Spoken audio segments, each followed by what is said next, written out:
কিন্তু আরও একটা অসাধারণ রেসিপি তোমাদের সাথে শেয়ার করব। আর একদম বানাবো আমি বিয়েবাড়ির স্টাইলে। বিয়েবাড়ির চিকেন রেসিপি বানানোর জন্য কি কি উপকরণ নিয়েছি চলো দেখে নিই। এখানে আমি চিকেন নিয়ে নিয়েছি, চিকেনের পিসটাকে একটু বড় সাইজে রেখেছি। এখানে নিয়েছি আমি নুন, টমেটো সস, পেঁয়াজ বাটা, কর্নফ্লাওয়ার, এখানে আছে এটা মিট মশলা, ধনের গুঁড়ো, কাশ্মীরি লঙ্কার গুঁড়ো, আদা রসুন বাটা, হলুদ গুঁড়ো, চিনি। এখানে নিয়ে নিয়েছি আমি কিছুটা পরিমাণের কাজু বাদাম, পোস্ত, সাদা তিল, টক দই। প্রথমেই আমি চিকেনটাকে একটু ম্যারিনেট করে নেব। চিকেনটা আমি প্রথমে একটু ম্যারিনেট করে নেব। এখানে আমি 1 চামচ মতো নুন দিয়ে দিচ্ছি। যেহেতু আমি চিকেনটাকে ভেজে রান্না করব, চিকেন থেকে কিন্তু বেশ অনেকটা পরিমাণে জল বেরোবে ভাজলে, ওই জন্য এখানে একটু আমি কর্নফ্লাওয়ার দিয়ে দিচ্ছি। কর্নফ্লাওয়ার দিলে জলটার পরিমাণটা একটু টেনে নেবে।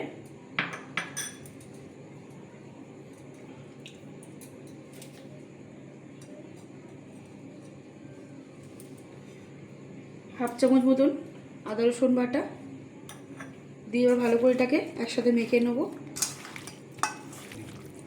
চিকেনের সাথে খুব ভালোভাবে আমি এটাকে একসাথে মিক্স করে নিয়েছি। আর এটা কোনো ম্যারিনেট করে এক্সট্রা টাইম দিয়ে কোনো রেস্টে রাখার কোনো প্রয়োজন নেই। কড়াই আমি সরষের তেল দিয়ে নিয়েছি। এবার চিকেনগুলোকে দিয়ে ভেজে নেব ভালো করে। চিকেনটাকে লাল করে ভাজতে হবে। চিকেনটা ভাজা হতে হতে আমি এখানে একটা মশলা তৈরি করে নেব। এখানে নিয়েছি আমি সাদা তিল, এখানে 2 চামচ পরিমাণ সাদা তিল নিয়েছি। আর এখানে নিয়েছি কাজু বাদাম আর পোস্ত, তিনটেকে খুব ভালোভাবে একসাথে আমি বেটে নেব। কিন্তু একদম লাল লাল করে আমি ভেজে নিয়েছি। এবার চিকেনগুলোকে আমি তুলে নেব। ওই তেলের মধ্যে আমি এখানে পেঁয়াজ বাটা দিয়ে দিচ্ছি, আদা রসুন বাটা, এখানে 3খানা বড় সাইজের আমি পেঁয়াজ দিয়ে দিয়েছি। পেঁয়াজটাকে একটু ভালো করে তেলের সাথে আমি ভেজে নেব। এবার এখানে পরিমাণ মতো নুন দিয়ে দেবো।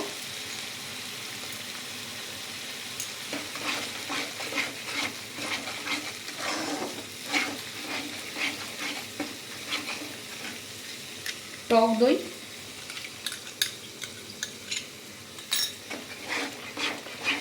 মশলাটাকে আরেকটু ভালো করে আমি ভেজে নেব। মশলা থেকে কিন্তু একদম তেল ছেড়ে দিয়েছে।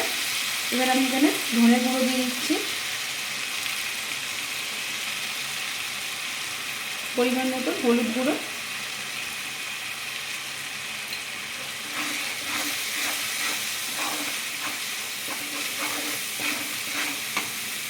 স্বাদের জন্য চিনি,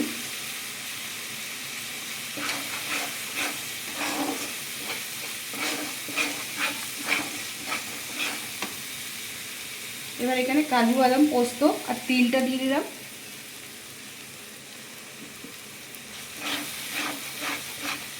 মশলাটাকে আর একটু কষিয়ে নেবো। এবার এখানে কাশ্মীরি লঙ্কাটা দিয়ে দেবো, কালারটা খুব সুন্দর একটা আসবে।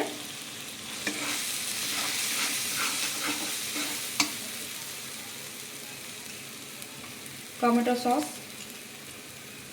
2 চামচ মতো আমি এখন টমেটো সস দিলাম। এবার এখানে একটু জল দিয়ে দেবো মশলাটাকে ভালো করে আর একটু কষিয়ে নেওয়ার জন্য। মশলাটাকে একদম ভালোভাবে কষিয়ে নিয়েছি। এবার এখানে ভাজা চিকেনগুলোকে দিয়ে দেব। চিকেনগুলোকে এবার মশলার সাথে মিক্স করে দেবো। এখানে 1 চামচ মতন আমি মিট মশলা দিয়ে দিলাম।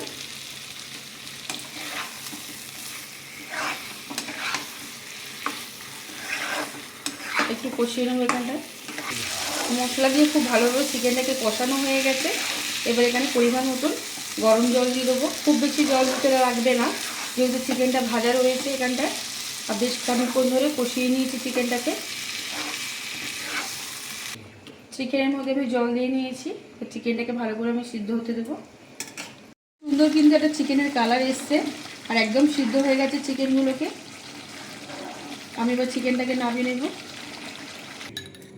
আমি চিকেনটাকে অল্প কিছু পরিমাণ চিকেন আমি প্রথমে ঢেলে নিয়েছি। এবার ওপর থেকে আমি একটু টমেটো সস দিয়ে দিলাম,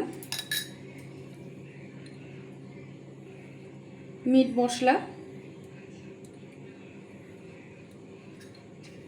আবারও আমি এর মধ্যে চিকেনটাকে দিয়ে দেবো।